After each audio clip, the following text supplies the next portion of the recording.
Welcome back to Broken But Not Beaten, a podcast dedicated to exploring the mental journeys athletes face while recovering from sports injuries. In this series, we dive into emotional responses, identity struggles, and practical strategies to help athletes not only heal physically but mentally.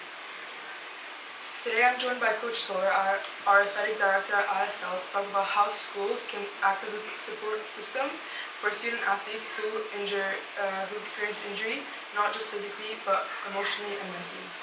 The first question is, as an athletic director, how do you see your role when a student athlete gets injured? Yeah, it's a great question. So it just depends on where and how the situation unfolds, right? So of course we never want to see athletes get injured. It's very unfortunate when it does. So if the injury happens during a competition that's on campus, we become, if we're there physically, we are one of the first responders to the situation. We also sort of direct how the situation will unfold and whether people will be contacted by the ambulance and the medical staff and things like that.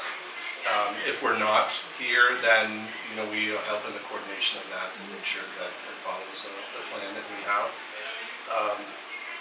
For those athletes that do participate in sports outside of campus, we want to help and support them to be able to participate back, not only on an educational level, but also we want them back and being able to participate in PE and our sports that we offer as well. So lots of different layers to this. So my role is to help sort of manage the overall situation and to make sure that we're doing our part in healing and getting the athlete back to 100%. What role do coaches play in supporting athletes mentally during recovery?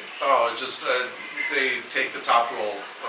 Really, it's most important that there is a strong relationship with the student and that regular communication check-in, that the athlete, sometimes a difficulty that comes up is that the athlete may feel separated from the team.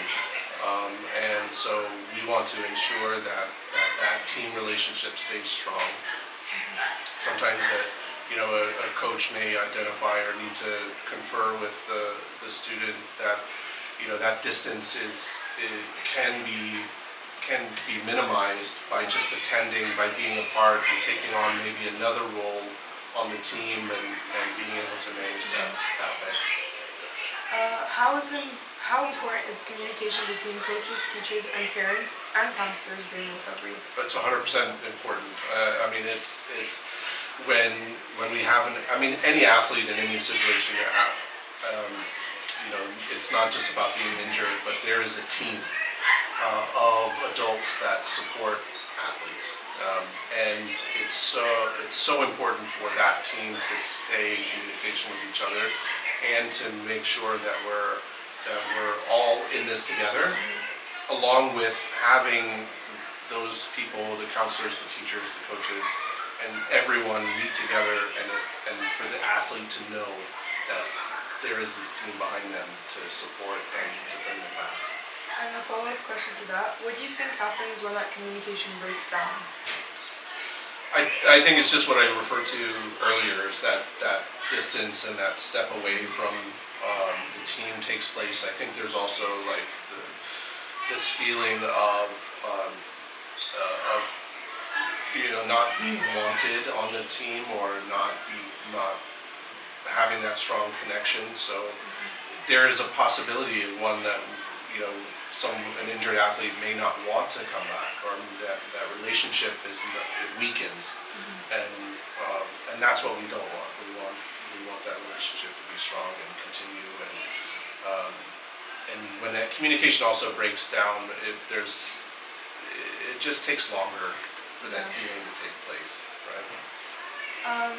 If teachers have a role, what can they do to support injured athletes who may be struggling academically? I think it's the same as if there was a healthy athlete. I think communication is key. I think supporting where possible. I think getting the team of adults around, again, is important, and everybody being on the same page. I think providing avenues of support that may not be the same for a student that can attend regularly. So depending on the injury again, you may have to take or make modifications in the class of the students leaving early, or maybe they can't use the arm properly. So what are some other avenues?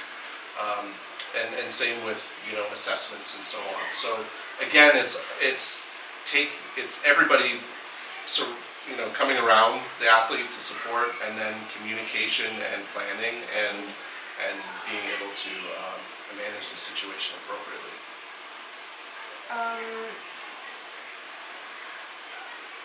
Okay. How can a school make sure an injured athlete still feels included and valued? Yeah, the same way of just it almost takes that added step of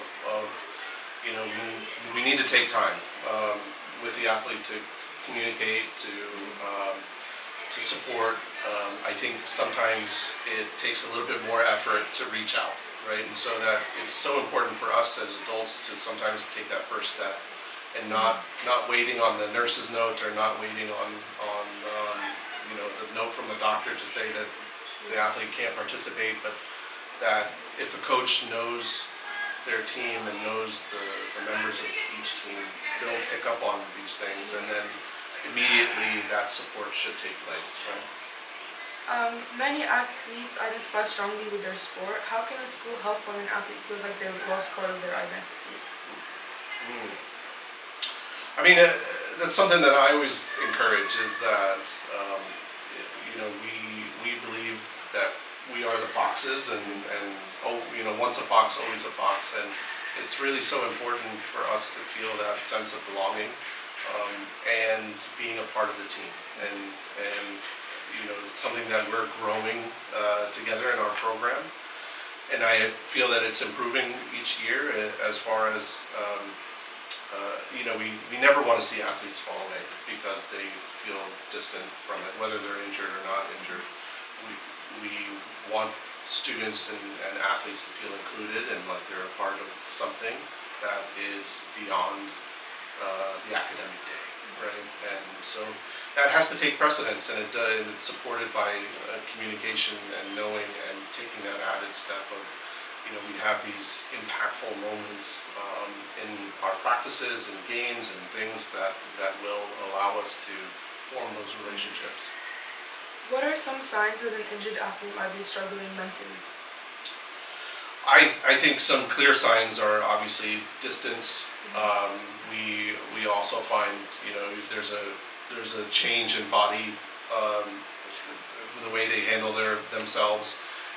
There's also some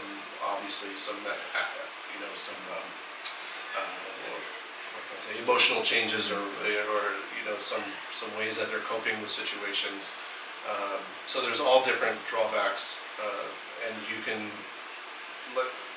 can tell when an athlete is struggling mentally, especially with an injury, and trying to recover and trying to find a best way forward. And sometimes, unfortunately, some injuries are sport changing, right? And so I think it's so important to have people that can help identify that, okay, well, maybe this sport isn't yours anymore, but there are so many others around that you can still participate in your new self, right, kind of thing. And I think that is important to identify early, right? And we do that through just having those strong relationships and being able to build off of that. So, yeah. Do you think that schools do enough to address the mental side of sports injuries? Why or why not? I don't think yet. I don't think we're quite there yet. And there's a big movement that is identifying that, right? And so I think we find that the trickle-down effect happening. So they've identified that there are now professional sports teams that have mental health people that come and support, and psychologists, and they find that well-being, and that it's so important. It's a central part. And so now you have sports psychologists that go into the collegiate level, and I've already had conversations with some who are trying to find ways into the high school sports side of things, and it's so important because it's an important part of the game, and it's an important part of mental health, and then especially you add the injury component to it. It's an important aspect to reinforce and again to help athletes overcome adversity.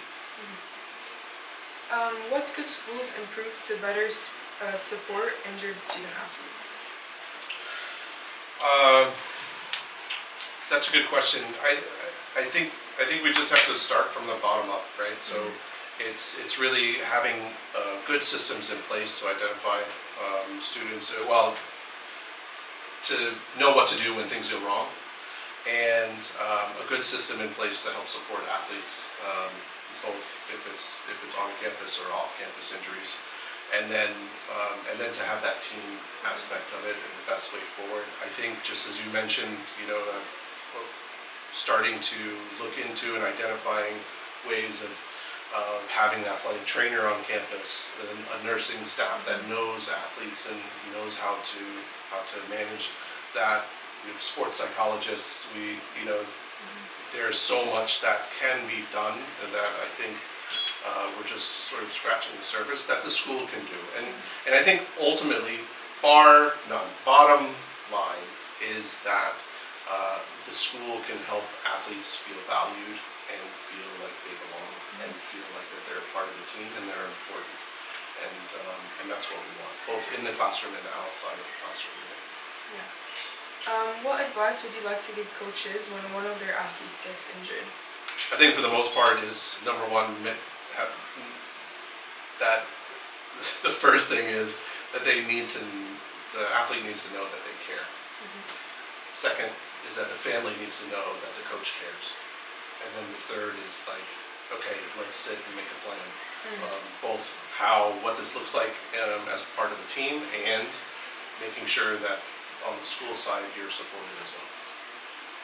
And what message would you like injured student athletes out of school to hear? There's a way forward. That you're not alone in injury, that it happens to the best of us, and that there are ways that the school can support.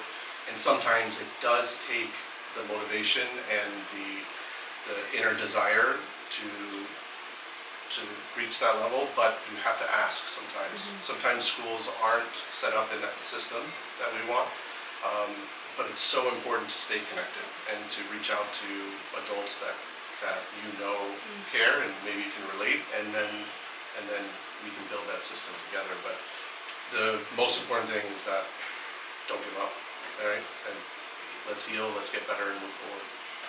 Thank you, Coach Toler, for sharing your perspective. Supporting injured athletes goes beyond physical recovery. It's about community, communication, and making sure no athlete goes alone. Absolutely. Thank you. Thank you.